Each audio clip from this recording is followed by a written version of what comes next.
नमस्कार। श्रम समाचार में आपका स्वागत है। आज का टॉपिक का विषय बनाए हैं नेता, उसके बाद जाति, नेता साहब की जाति, फिर जातीयता, विवाह और जनता। ये एक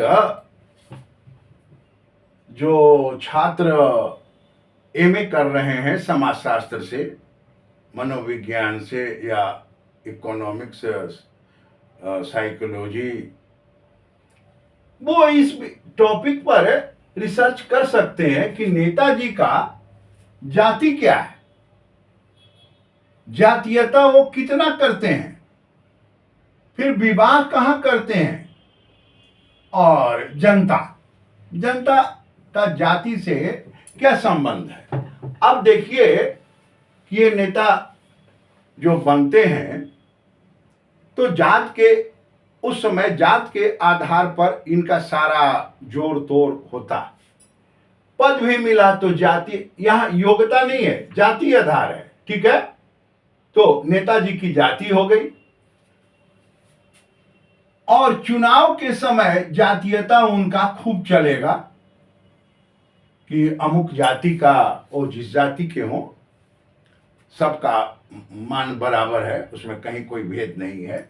तो वो वहां पर किस जाति का है, तो वहां जातीयता उनका खूब चलेगा चुनाव के पहले कि हमारा इज्जत शान वगैरह वगैरह का समय है।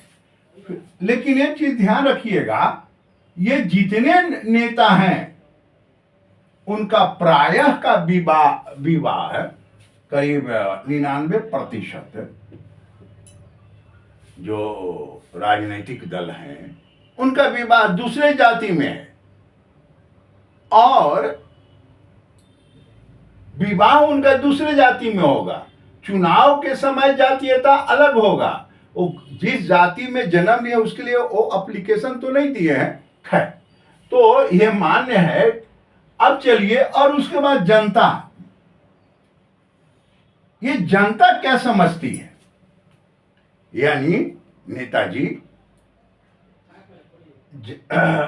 नेताजी शादी करने के समय उनकी जातीयता उनकी जाति नहीं रहती है, उनकी जातीयता का एक्टिविटीज नहीं रहता है, और स्वाभाविक है जो आम जनता है वो मुख्य दर्शक बना रहता है, क्या भाई आज तो ये अमुक जाति की हैं। ये दुर्भाग्य बिहार और देश की जनता का है। जो शोध वाले छात्र हैं वो इस टॉपिक पर, इस एंगल पर रिसर्च कर सकते हैं।